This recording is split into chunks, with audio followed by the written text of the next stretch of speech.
तुलसी विवाह हिंदू धर्म का एक अत्यंत पवित्र और शुभ पर्व है, जो हर वर्ष कार्तिक माह की शुक्ल पक्ष की एकादशी देवउठनी एकादशी को मनाया जाता है। इस दिन भगवान विष्णु, शालिग्राम और माता तुलसी का विवाह किया जाता है।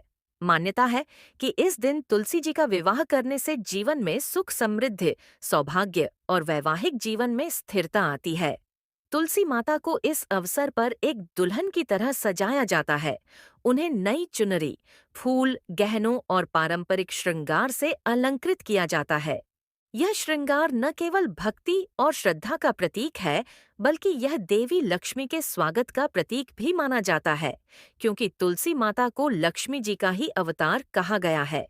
तुलसी विवाह का यह आयोजन न सिर्फ धार्मिक दृष्टि से महत्वपूर्ण है, बल्कि यह परिवार में एकता, प्रेम और आशीर्वाद का भी प्रतीक बन जाता है। इस आर्टिकल में हम जानेंगे कि तुलसी विवाह के अवसर पर तुलसी जी का श्रृंगार कैसे किया जाता है और किन बातों का विशेष ध्यान रखना चाहिए।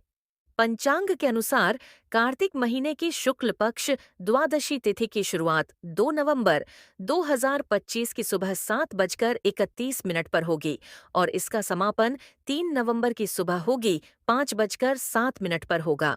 इस बार तुलसी विवाह 2 नवंबर को किया जाएगा। तुलसी विवाह पूजा विधि घर के आंगन, बालकनी या मंदिर में तुलसी माता को स्थापित करें। तुलसी के चारों ओर रंगोली बनाकर सुंदर मंडप सजाएं। तुलसी माता को चुनरी, चूड़ी, साड़ी और श्रृंगार की वस्तुएं अर्पित करें। तुलसी के दाहिनी ओर शालिग्राम भगवान को स्थापित करें। दोनों को गंगा जल से स्नान कराएं और शालिग्राम जी को चंदन व तुलसी माता को रोली का तिलक लगाएं। तुलसी और शालिग्राम को फूल, मिठाई, गन्ना, सिंघाड़े और पंचामृत का भोग लगाएं। धूप दीप जलाकर विवाह की विधि करें। ध्यान रहे, शालिग्राम जी पर चावल नहीं चढ़ाया जाता। उनकी जगह सफेद चंदन या तिल चढ़ाएं। मंत्रोच्चार के साथ तुलसी और शालिग्राम भगवान के 7 फेरे कराएं। विवाह के बाद आरती करें और प्रसाद सभी में बांटें। तुलसी विवाह में तुलसी जी का श्रृंगार क्यों किया जाता है? तुलसी जी को माता लक्ष्मी का अवतार माना जाता है। उनके विवाह के दिन उन्हें दुल्हन की तरह सजाकर भगवान विष्णु से विवाह करवाया जाता है, जिससे घर में देवी लक्ष्मी का वास होता है और हर प्रकार की नकारात्मक ऊर्जा दूर होती है। तुलसी जी के श्रृंगार में किन चीजों की जरूरत होती है?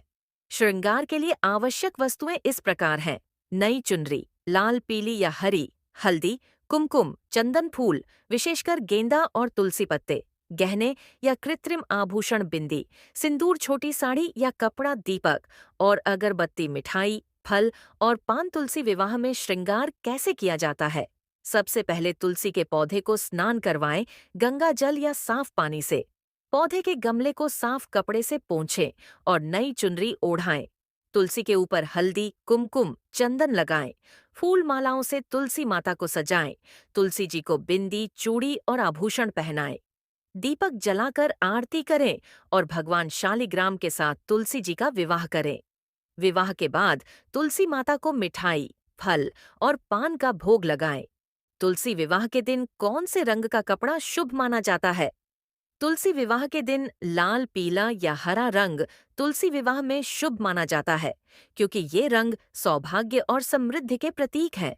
क्या घर पर तुलड़ी विवाह करवाया जा सकता है? हाँ, तुलसी विवाह घर में किया जा सकता है।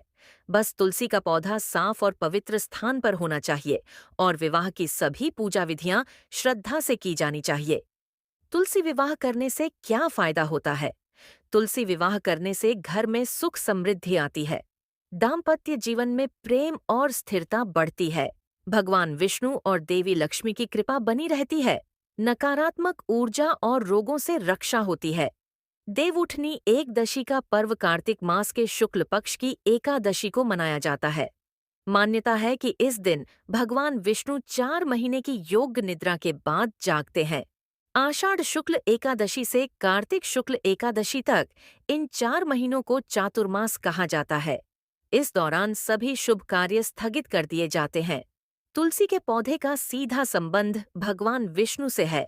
देवउठनी के बाद ही तुलसी माता का विवाह भगवान विष्णु के शालिग्राम स्वरूप से विवाह किया जाता है।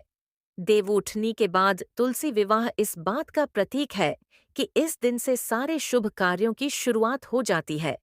आइए विस्तार से जानते हैं कि देवउठनी और तुलसी विवाह की परंपरा का क्या संबंध है। देवउठनी एकादशी, जिसे प्रबोधिनी एकादशी भी कहा जाता है, यह पर्व कार्तिक शुक्ल पक्ष की एकादशी तिथि को मनाई जाती है। मान्यता है कि इस दिन भगवान विष्णु 4 महीने की योग निद्रा से जागृत होते हैं।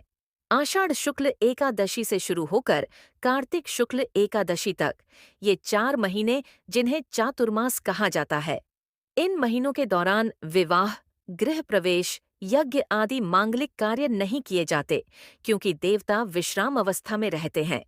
जैसे ही भगवान विष्णु नींद से जागते हैं, शुभ कार्यों की शुरुआत हो जाती है।